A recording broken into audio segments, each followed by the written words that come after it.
Earthbound Development International. The light bulb, the train motor, the air turbine, the nuclear reactor. Natural progression of the human species has grown at a rapid pace. Now that humanity has their hands amongst the stars, new forms of power can be discovered to circumvent the costly old fuels of the past, pushing thresholds even further beyond. Here, research funded by the UNSA brings new technology to help the betterment of humanity.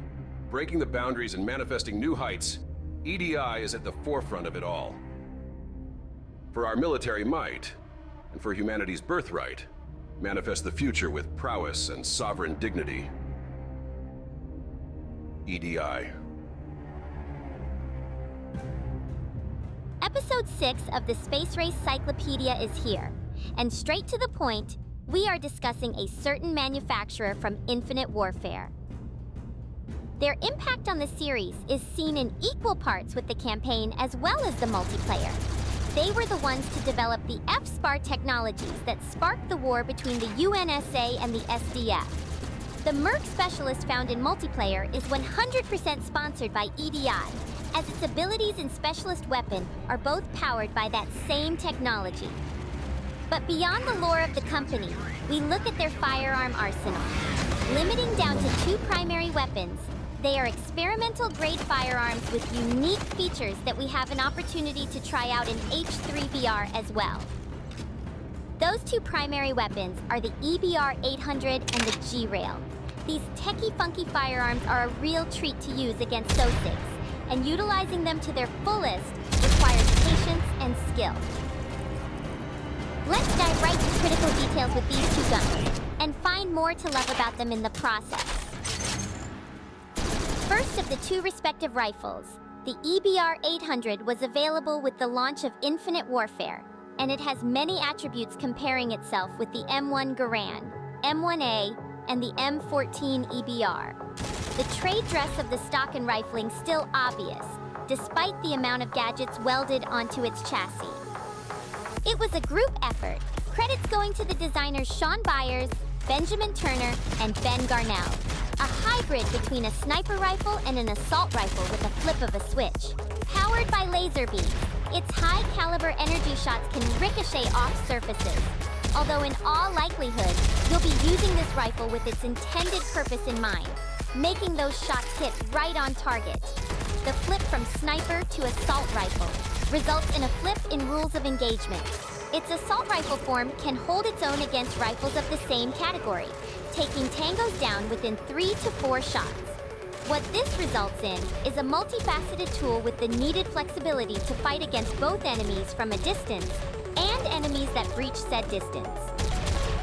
Lasers mean that this rifle is battery powered, and in an astonishing yet strange notion, that battery sits on the left side of the rifle, with mag lips that respond to it being ejected and inserted alongside the mechanical chime of a reload in action. All of these creative design choices turn this into my favorite iteration of an EBR. So, when it came to the Space Race Advent Calendar, City Robo's Charge Up script had a special inverted purpose to it. Rather than letting the switch of the scope be the means of its power, I wanted to let the user's trigger discipline determine what was demanded of the rifle. Tap firing this gun in H3VR results in a higher energy slug, one that rivals the likes of a 3.38 Lapua round. However, hold down the trigger, and you can rip a whole bunch of less lethal rounds in a mere second. This ease of use allows for split-second decisions to be made without having to look away from your target. 2 forms of lethality, all within the way you pull that trigger. In the end, it was a fun gun to bring into virtual reality. So much fun, it just had to be done another time with another gun. EDI's other rifle, the G-Rail, was created in collaboration with Boon Logic, and is a Gauss rifle that came out in the final season of Infinite Warfare. This rifle's gimmick, when you aim down sights, you have the opportunity to charge up a shot, releasing a powerful slug that can combat against opponents at longer ranges. Ideally, you'd want to spam that trigger in a close-quarters gunfight, for the uncharged shots still deal a decent amount of damage. It's a specialized way to play, and not many people stick with it when there are easier weapons to use amongst the arsenal. It being a railgun, it shoots bullets through the use of magnets, a nifty concept that, theoretically, can propel bullets even harder than what gunpowder could provide. When it came to implementing the gun in H3VR, I had to change that up a bit. In H3, the gun would shoot lasers like its fellow energy-powered rifles, rather than bullets like in the game it came from. Should you hold the trigger down, you will fire an energy round of equal power to a 50 cal. You will be notified of a full charge with the added effects at the front of the gun, mostly around the barrel. A glass tube surrounded by a metal housing. A real glass cannon, if you will. Spamming the trigger is just as effective, though. Where needed and where applicable, you only need a few of those lesser rounds to take a sausage down. The biggest notice for me was the offset rear grip. In a 2D picture, the G-rail would function just like any other gun would. In VR, however, that rear grip is off-putting, having to adjust your body in a way that the rest of H3VR's roster couldn't prepare you for. But oh boy, when it works, it slaps that meat right where the sun don't shine.